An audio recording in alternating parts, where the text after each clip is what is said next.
Baldwin the Leper. Baldwin IV, the leper king, reigned as king of Jerusalem from 1174 until his death. He was diagnosed with leprosy as a child when he realized he could not feel pain while playing with friends.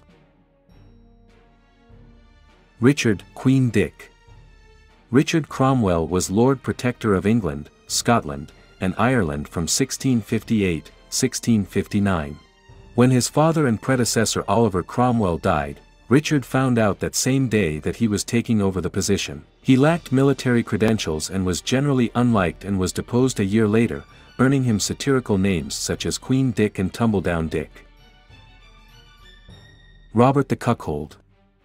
Robert Devereux, 3rd Earl of Essex, was an English parliamentarian and soldier during the first half of the 17th century. He was married at age 13, to a wife who was 14, then immediately shipped out on a European tour for 2 years. Upon his return, he found his wife was having an affair, and Robert blamed it on his impotence, which made him a laughing stock at the divorce hearings. He got revenge, though, when his ex and her new husband were brought up on murder charges. Robert was in the jury and sentenced them to execution.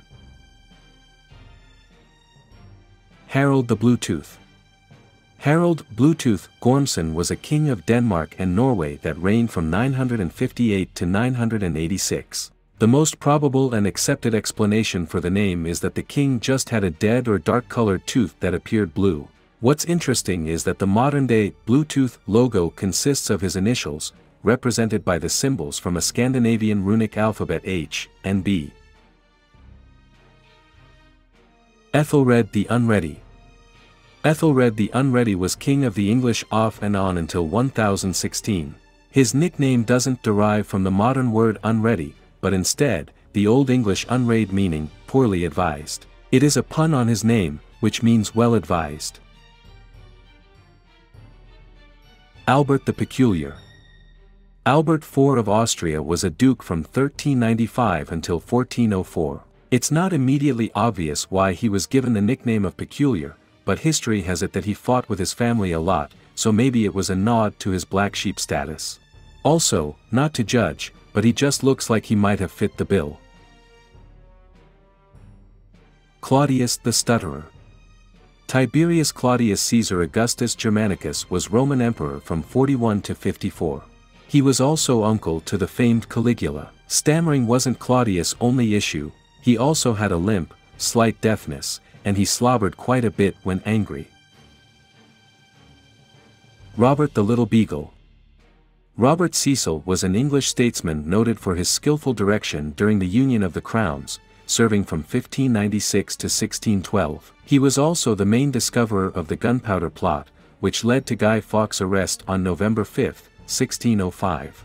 Unfortunately, Robert was also short, 54, and had a hunchback, which prompted King James I of England to nickname him My Little Beagle.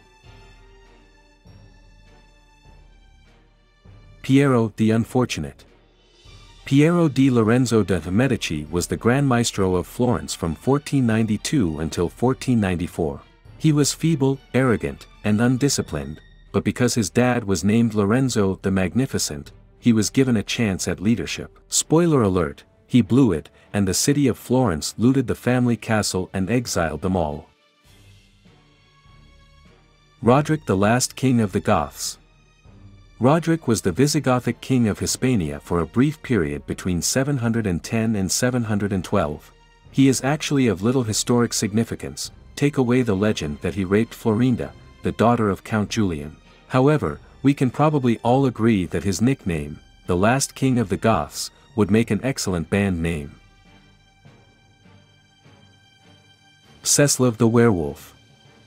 Mstislav of Polotsk was ruler of Polotsk and briefly Grand Prince of Kiev from 1068 to 1069. According to a history book, Mstislav was conceived by sorcery and was born with what's essentially a wad of placenta stuck to his head.